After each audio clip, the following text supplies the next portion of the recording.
7단원 우리가 인구 하고 있죠? 네. 인구는 총 몇 개의 주제로 이루어졌지? 3개. 3개. 몇 개? 3개. 첫 번째가 뭐야? 분포. 첫 번째 인구의 분포.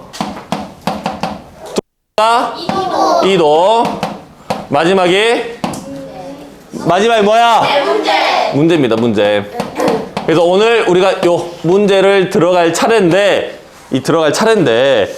들어가기에 앞서 우리가 알아야 될 개념과 용어에 대해서 정리 한번 하고요. 두 번째로는 인구 변천 모형, 모델의 그래프를 한번 보도록 할 겁니다. 뭐 본다고? 모델과 그래프를 본다고. 그 모델의 그래프. 그래서 우리 오늘 할 건 첫 번째 용어와 개념을 정리하고요. 두 번째는 인구 변천 모델. 그래서 그래프를 보겠습니다. 요 두 개가 하면 오늘 수업은 끝이 납니다. 오케이? 네. 그래서 오늘 내용은 교과서에 없어. 교과서에 없으니까 여러분들 노트에다가 잘 정리하셔야 되고요. 잘 정리하셔야 되고요. 인구 문제를 배우는데 꼭 필요한 요 용어와 개념을 정리하니까 내가 오늘 알려드린 개념은 꼭 유념하고 알아두셔야 됩니다. 오케이? 네. 자, 첫 번째 들어갑니다. 용어와 개념 정리.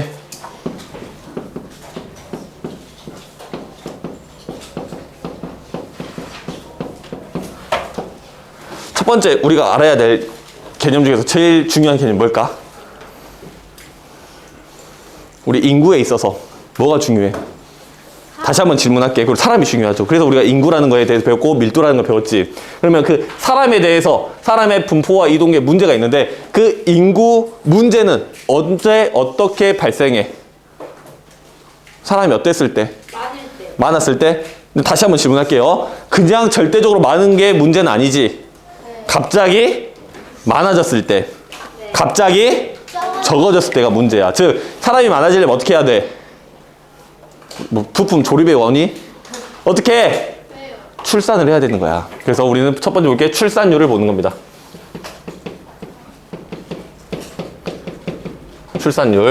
출산율의 정의란 뭐냐면 가임기 여성이 평생 동안 낳을 것으로 기대되는 아이의 수를 우리는 출산율이라고 부르고 있습니다. 출산율. 오케이? 그 다음에 내가 여기서 지금부터 말하는 모든 나이는 만 나이야. 만 나이. 그러니까 한국 나이가 아니라 만 나이라는 거 알아두시면 되겠습니다. 자, 그러면 여기서 질문 들어갑니다. 우리나라가 계속 이 인구를 유지하려면 또는 특정 사회가 그 인구를 계속 유지하려면 몇 명의 아이가 태어나야 될까? 3명. 3명이면 늘어나지 않을까요? 2명. 그렇죠. 둘이서 결혼해서 2명을 낳으면 유지가 될 텐데 이 아이가 어릴 때 죽는 것까지 생각을 해서 2.1명. 2.1명이면 우리가 인구를 즉 대체할 수 있다고 봅니다. 대체 출산율이라고 불러요. 2.1명을. 2.1명. 우리나라 지금 몇 명? 2.5명. 5천만 명. 5천만 명. 아니요, 출산율. 0점. 0.5는 너무 적었다. 0.78. 0.78명이라고 보고 있습니다. 근데 저것도 깨질 것 같다라고 이야기를 하죠. 깨질 것 같다. 0.78명. 그러니까 우리나라가 지금 계속 저출산으로 엄청나게 문제가 되고 있는 거지. 선생님의 부모님 세대는 1년에 100만 명이 태어났어요. 즉 친구들이 100만 명이라는 거야. 선생님 때는 약 70만 명 정도 태어났습니다. 70만 명. 여러분 때는 4, 50만 명. 여러분들의 동생들, 지금 태어나고 있는 친구들이 약 30만 명이 안 돼요. 20만 명대야 지금. 20만 명대. 자, 그러면 내년에 여러분들이 3년 후에 수능을 보지. 여러분들의 경쟁자는 약 40에서 50만 명 사이예요. 근데 20년 있다가 보면 20만 명대로 줄어드는 거야. 반토막이 나는 거야. 즉 수능 경쟁자, 즉 40살에 대학을 가시면 경쟁률이 절반이라는 거지. 여기서 개꿀 이렇게 생각하시면 안 돼요. 왜냐? 그만큼 인구가 크게 줄어들고 있다는 거지. 이해되신가요? 네. 넘어가도 되겠습니까? 네. 자, 그럼 출산율을 넘어서 이제 출산하는 걸 봤어. 사람이 태어난 게 있으면 뭐가 있어야 돼? 그지? 사망률을 봅니다.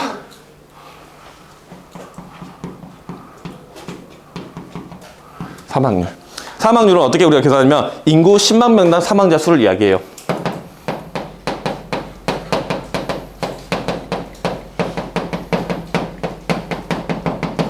(10만 명당) 사망자 수로 이야기하고 있는 거죠. 넘어가도 되겠습니까? 네. 자, 그럼 우리가 이제 성비라는 걸 볼 거야. 성비. 태어나는 거, 죽는 거 봤으니 남자와 여자의 비율, 즉 성비를 봅니다.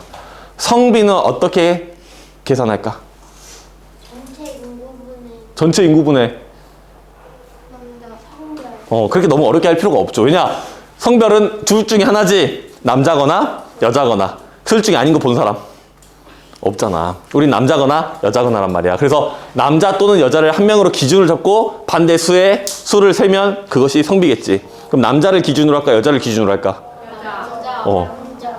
특이하다, 여러분들. 보통 여자 반에서는 여자가 기준이라고 이야기를 하고요. 보통 남자 반에서는 남자가 기준이라고 해. 아직 우리는 자기 중심적 사고를 하니까. 근데 인구학자들, 인구를 전문적으로 공부한 사람들의 관심은 남자에 더 관심이 많을까? 여자에 더 관심이 많을까? 남자. 여자에 훨씬 더 관심이 많아요. 남자가 애를 낳을 수가 없잖아. 즉 인구를 전문가들 입장에서는 애가 낳고 출산되고 인구가 늘어나거나 줄어들고 이거에 관점이 있단 말이야. 남자가 애를 낳을 수 있습니까? 아니요. 그죠? 그래서 여자에게 훨씬 더 관심이 많아요. 그래서 여성 100명당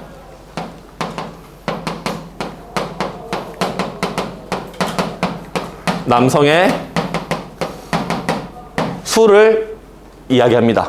즉 여러분들이 100명이 있어. 남자가 100명이 있어. 그건 성비가 몇이야? 0. 100이지. 네. 100. 그러면 아이를 100명 낳았다고 쳐보자. 아이를 100명 낳았어. 그럼 아들이 몇 명이나 태어날 것 같아요? 60명? 딸은요? 40. 왜 아들이 더 많이 태어나요? 이유는 알 수 없지만 그냥 남자아이가 더 많이 갖고 싶은가 봅니다. 여러분들이 아이를 100명 낳는다고 하면 딸이 몇 명 태어나? 아들은 몇 명 태어나? 50명. 그렇게 반반 태어나지 않는데요. 그래서 자연적으로 성비가 103에서 107. 우리는 약 대충 평균적으로 105 정도 된다라고 봅니다. 105. 자연적으로 남자가 더 많이 태어난다라고 봅니다. 자연적으로. 왜요, 선생님? 미안한데 난 이거 답해줄 수가 없어. 내가 생물학자도 의사도 아니지만 그거를 평균적으로 통계를 내보니 남자가 더 많이 태어나더라. 근데 여러분들 친구들 노는 거 봐봐, 옆에. 위험하게 놀죠? 그래서 이제 나중에 성인쯤 되면 성비가 얼추 비슷하게는 돼요. 얼추 비슷하게는. 이게 자연 성비라는 거 알아두시고요. 근데 성비가 80에서 90 이 정도 나오는 지역이 있어. 어디가 이렇게 나올까? 그렇지, 시골. 왜 시골은 저렇게 나와, 성비가? 사람이 없어서. 아니지. 애를 안 낳아서. 평균적으로 여러분들의 친구, 남자인 친구들보다 7년 정도 더 사십니다. 그러니까 여러분들이 나중에 동갑인 남자를 만나서 결혼을 한다고 하면 남편 없이 7년 정도를 혼자 더 사셔야 된다는 거야. 같이 가시고 싶다라고 하시면 7살 연하남을 만나시면 됩니다. 그러면 비슷할 때쯤에 평균적으로 통계적으로 같이 가실 수 있는 거야. 뭔 말인지 알겠죠? 그러니까 시골에 가면 여러분들이 볼 수 있는 할아버지 수보다 할머니 수가 훨씬 더 많다라는 거야. 이거 보고 남자애들이 여자가 많아? 그곳으로 가면 되겠네? 이거 안 돼. 안 됩니다. 그래서 할머니들이 많다라는 거 알아두시고요. 그리고 특정 연령대는 성비가 110에서 150까지도 치솟기도 해요. 왜 이런 일이 발생했을까? 첫 번째로는 지역으로 본다고 하면 공업 지역들은 이렇게 나타나기도 합니다. 근데 특정 나이대 이렇게 나타나는 건 뭐냐면 남아 선호 사상 때문에 그래요.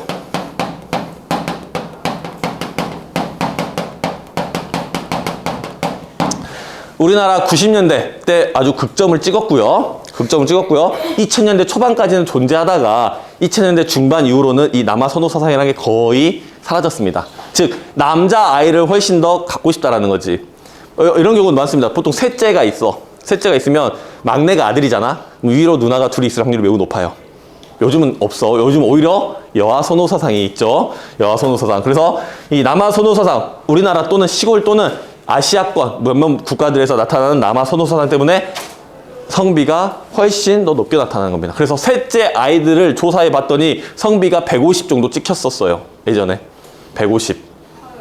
근데 이게 인위적으로 내가 아들을 낳아야지 이런다고 아들이 나오는 게 아니잖아. 그러니까 이제 그런 뭐 의료적인 좀 불법적인 시술도 같이 들어가는 경우가 있었다라는 거 알아두시면 되겠습니다. 넘어가도 되겠습니까? 네. 그래서 여러분들 나중에 배울 건데 선생님 어렸을 때도 그랬어요. 짝꿍이 남자야. 짝꿍이 남자야. 그리고 선생님 그러죠. 뭐 말 잘 들으면 여자 짝꿍 시켜줄게. 이러는 거야. 여자들이 훨씬 더 많으니까. 넘어가도 되겠습니까? 네. 성비까지 봤고요. 네 번째 봐야 될 것이 우리가 인구 구조입니다.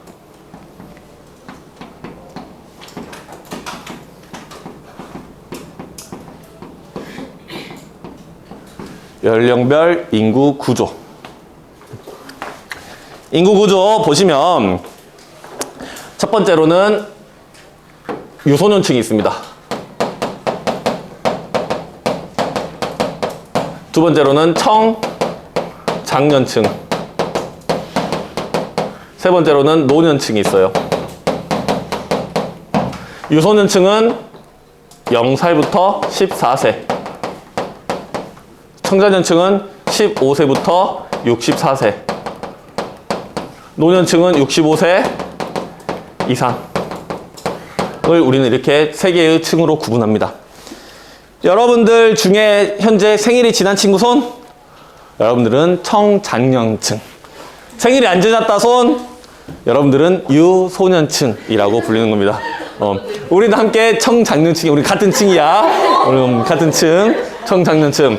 그래서 이 층은요, 청장년층은 경제활동을 할 수 있는 노동인구로 보고요. 유소년층과 노년층은 부양받아야 되는 인구로 보시게 되는 겁니다. 청장년층 놀라지 마셔요. 아니, 일하라는 건 아니야. 일을 하는 걸 수도 있는, 일을 가능한 통계적으로 본다라는 거지. 너무 놀라지 마시고요. 그래서 이렇게 구분을 하는데, 그래서 이 청장년층이 먹여 살려야 될 층이 어디야? 유소년층과 노년층이야. 그래서 우리 같이 봐야 될 개념이 부양비 개념입니다. 부양비.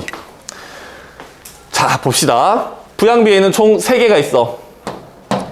유소년 부양비. 두 번째로 노년 부양비. 세 번째로 총 부양비가 있습니다. 총 부양비. 자, 봅시다. 유소년층을 A라고 칭할게요. A. 청장년층을 B. 노년층을 C라고 칭하겠습니다. 그러면 유소년 부양비는 B분의 A가 되는 거고요. 노년 부양비는 B분의 C가 되는 거고요. 총 부양비는 B분의 A 플러스 C가 되는 거야. 여기까지 따라오셨습니까? 네. 실제로 한번 봐보겠습니다. 유소년층이 20%고요. 청장년층이 50%. 노년층이 30%라고 하면 계산을 한번 다시 해보면 50분의 20은 0.4. 노년 부양비는 50분의 30은 0.6. 총 부양비는 50분의 20 플러스 30은 1. 총 부양비가 1인 거야. 즉, 사람 한 명당 한 명을 먹여 살려야 되는 부양비가 나오는 거야. 부양비가 1이면 미래가 암담해. 왜냐? 내가 한 명을 부양해야 되는 거야. 나 혼자 먹고 살기도 힘든데 한 명을 부양해야 되는 거야. 근데 요 층이 높으면 그래도 조금 미래가 희망이 있어. 얘네 키워놓으면 얘네도 뭐가 되는 거야?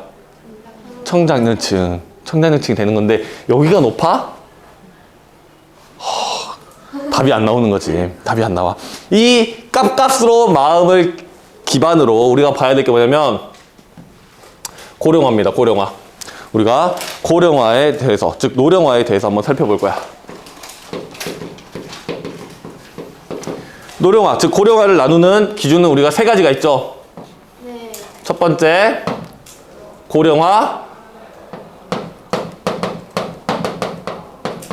사회. 두 번째로 고령 사회. 세 번째로 초고령 사회. 이렇게 나눕니다. 이 노령화라는 것은 노년층 인구 비율로 구분을 합니다. 그럼 몇 프로 정도 되면 아, 사회가 늙어가고 있구나 라고 볼까? 60%? 노년층 인구가 60%? 난 30%만 돼도 깜깜해 보이는데 아, 40? 40%? 50? 노년층 인구가 50%? 25? 여러분들 7%입니다. 7%.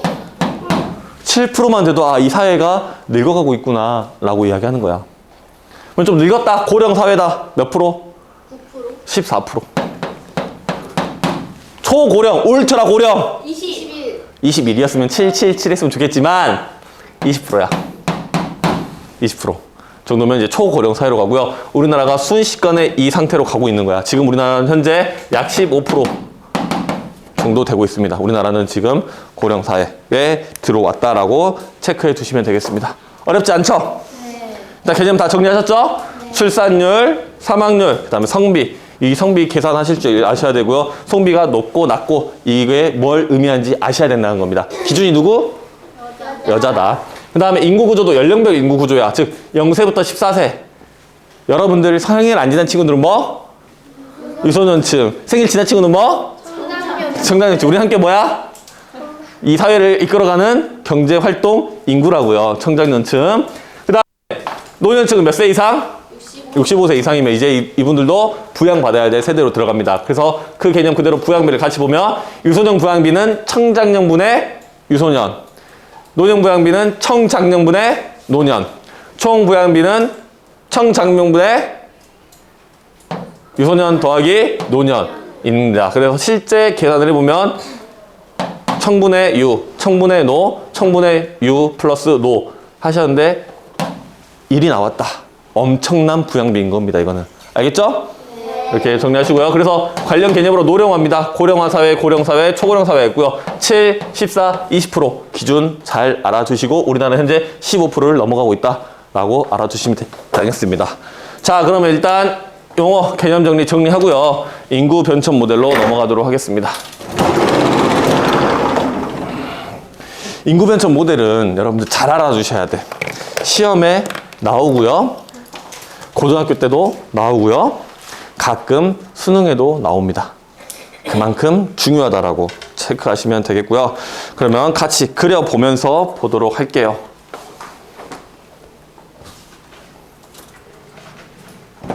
이것은 시간입니다. 시간이야. 여기서 등장하는 선은 총 3개의 선이 등장할 겁니다. 첫 번째 출산율, 두 번째 사망률, 세 번째 출산과 사망 그 사이에서 왔다 갔다 하는 총 인구가 등장할 거야. 일단 사망률부터 볼게요. 과거의 사망률은 어땠을까? 많이 낮아요? 과거에는 많이 죽었어요. 병들면 아프면 치료 못하고 죽고요. 전쟁 나면 죽고요. 굶어 죽고요. 쉽게 죽고요. 많이 죽었단 말이야. 그래서 사망률이 꽤 높았습니다. 과거에. 그러다 어느 순간 사망률이 뚝 떨어지게 돼요. 그러다가 어느 순간 밑바닥에서 헤매이고 있습니다. 이 사망률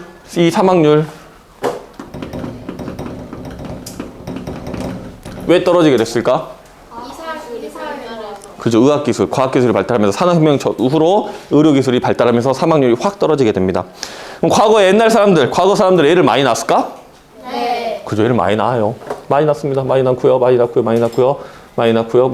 그러다가 어느 순간 뚝 떨어지게 됩니다. 이게 출산율이야.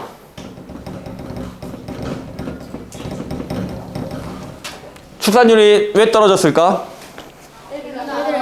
애들 안 낳아서. 애를 안 낳는 이유는 여러 가지가 있겠죠. 여성의 사회 진출이라든지 자녀에 대한 가치관 변화라든지 이런 것들이 있는 겁니다. 그러면 이 사이에 있는 총 인구를 볼게요. 과거에 사망률이 높았고 출산율이 높았을 때 인구가 늘어나 안 늘어나?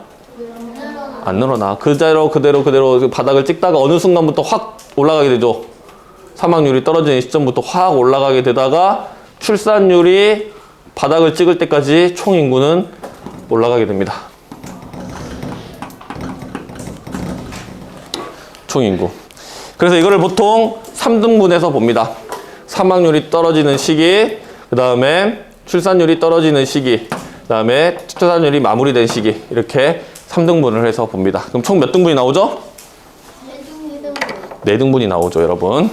1, 2, 3, 4. 이 4개의 단계가 나오는 겁니다. 자, 그러면 이 1단계를 우리가 뭐라 부르냐? 많이 태어나고 많이 죽었네. 다산, 다사. 많이 출산, 많이 사망이라고 보시면 되고요. 2단계는요. 많이 태어나죠, 그대로. 다산, 감사. 즉 사망이 감사하고 있다. 사망이 감소하고 있다.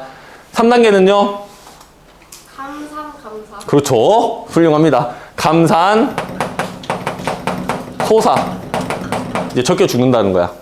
마지막은요. 그렇지. 소사가 됩니다. 소사 이렇게 가게 되는 거죠. 여기까지 잘 따라오셨습니까? 네. 자, 그러면 이 사망률이 떨어지게 된 원인, 이 사망률이 떨어지게 된 원인이 뭐라 그랬어? 2단계로 접어들 수 있게 된. 그죠. 의학기술 발달. 의료기술이 발달했다라는 거 체크하시고요. 3단계로 들어든 원인은 뭐야? 왜 출산율이 감소하게 되지? 애를 왜 안 낳아? 첫 번째. 그치. 돈이 많이 들고. 첫 번째로는 여러분들 어머님들 오늘 학부모 공개 수업인데 왜 아무도 안 오셨을까?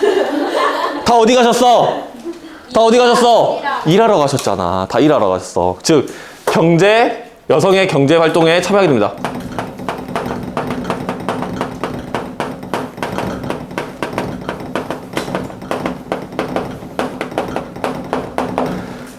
국가의 입장으로 보면 여성들을 집안일만 시키는 거, 가정주부로만 쓰는 거는 인구의 절반을 낭비하는 거잖아. 그죠? 일할 수 있는 인구의 절반을 낭비하는 거예요. 그러니까 이 여성들도 학력 수준이 올라가고요.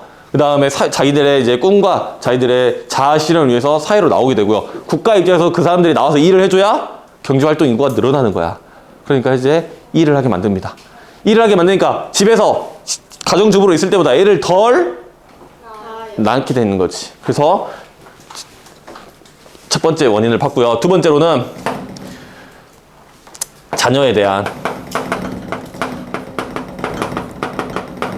가치관이 변합니다. 이거 말고도 여러 가지 이유가 있는데 대표적으로 2가지만 이야기 드릴게요. 자녀에 대한 가치관이 일단 변화해요. 과거 농사 짓던 시절에는요. 아이를 많이 낳지. 몇 년 정도만 키워놓으면 뭐해? 일 시켜. 즉 노동력이야. 애들 많이 낳으면. 노동력. 근데 이제 여러분들 지금 집에서 일 시키려고 애들 낳아? 아니요. 그렇죠. 여러분들 일 시키려고 애들 낳는 거 아니죠? 두 번째로 애들 많이 낳으면 노후에 나를 책임져 줄 수가 있다는 거지. 무슨 말인지 알겠어요? 네. 나쁘지 않는 투자였고 미래를 위한 복지자 내 생존 수단이었단 말이야. 애들을 많이 낳는 게. 근데 여러분들 부모님이 여러분들에게 미래를 맡겨? 아니요. 노후를 책임져 주길 바래? 아니요. 여러분들 부모님도 여러분들이 그런 거를 바라지 않잖아. 여러분들의 부모님을 미래를 책임져 주기에 태어난 게 아니잖아요. 즉 가치관이 변하기 때문에 많이 필요가 없어요. 오히려 그런 부분을 보면 여러분들은 참 가성비가 좋지가 않죠. 여러분들에게 들어가는 돈 차라리 그 돈 모아서 노후 준비하는 게 훨씬 더 낫다라는 거지. 그래서 여러분들이 노동력이라든지 또는 노후 수단이라든지 이런 수단이 아니라 여러분들이 이제 가족을 이루고요. 여러분들에 대한 사랑으로 낳기 때문에 이런 가치관이 변화해서 아이를 많이 낳지를 않는다라는 거지. 무슨 말인지 아시겠습니까? 네. 그러면 이제 질문 들어갑니다. 1번과 2번과 3번과 4번 중에서 개발도상국은 어디에 해당할까? 자산 감사. 아닌데. 번호로 말해주세요. 1번. 1번, 2번. 2번, 2번. 2번, 2번. 2번, 3번. 3번, 1번. 1번. 1번. 야, 1번이라고 말한 친구들은 조금 반성하십시오. 1번은 현재 사회에 존재하지 않습니다. 1번은 과거 원시 농업 국가들이야. 농업 사회 때. 많이 태어나고 많이 죽고 있는 걸 유엔이 그걸 보고 있으면 너무 반일권적, 반인륜적 아니야? 10명 나는데 10명이 다 죽어. 너무하잖아. 너무해요. 현재는 개발도상국은 2번과 3번에 들어옵니다. 2번과 3번이 개발도국이야. 그럼 선진국은요? 4번. 4번이 선진국에 들어오게 되는 거지. 근데 이 의료기술이 발달하는데 두 가지 측면이 있어. 첫 번째로는 영아 사망률을 낮춰줘요. 옛날에는 어릴 때도 많이 죽었단 말이야. 그러니까 여러분들 어릴 때 이름을 안 지어줘. 개똥아, 소똥아 이렇게 지어준단 말이야. 그러다가 여러분들이 애가 좀 살겠구나 라고 해서 파티를 열어줍니다. 그게 뭐야? 돌잔치. 그게 돌잔치인 거야, 여러분들. 돌잔치가 지나고 또는 2, 3년 더 키우고 이제 이름을 지어준다거나 호적에 등록한다거나 그런 일이 있었고요. 영아 사망률이 확 낮아진 것도 영향이 있지만 노인분들도 오래 사시게 됐지. 옛날에 한 번 우리가 60갑자를 한 번 다 돌았을 때 해주는 잔치가 하나 있지. 그렇지. 61살 때 하는, 만 60살 때 하는 환갑 잔치가 있죠. 장치가 아니라 잔치. 환갑 잔치가 있습니다. 즉 그만큼 뭐야? 오래 사셨다. 옛날 같으면 50, 60 가시는 거야. 지금은 60이면 시골 노인당 가면 입장 가능합니까? 젊은 게 아니라 입장이 불가능합니다. 쫓겨나요. 청년이야, 청년. 60대면. 그럼 70 정도 되면 발 좀 가요. 발 좀 들여서 이제 막내야 맞니? 이 정도 수준이라고요. 80, 90 정도는 돼야 기침 정도는 할 수 있다는 거지. 그래서 그만큼 오래 산다는 겁니다. 고마워요. 편집 좀 만들어줘서. 여기도 한번 편집하시고요. 그래서 이 인구 변천 그래프를 보시고 여러분들이 이해하셔야 됩니다. 이해하시고 어떤 시대적 배경이 있는지도 알아야 돼. 2번 그래프, 3번 그래프 보면 어떤 일이 있었는지 시험에 나올 가능성이 높겠죠? 네. 나올 가능성이 높습니다. 서술형 낸다 그러면 가리고 A, B, C에 대해서 서술하시고 원인에 대해서 물어볼 수도 있겠죠. 대박. 또는 개도국은 어디에 해당하는지의 번호를 물어볼 수도 있겠죠. 선진국이 어디에 해당하는지 물어볼 수도 있겠죠. 그래서 이 그래프 자체는 여러분들이 머릿속에 아주 꼭 담아두셔야 되는 겁니다. 알겠습니까? 네. 오케이? 네. 일단 오늘 수업은 여기까지.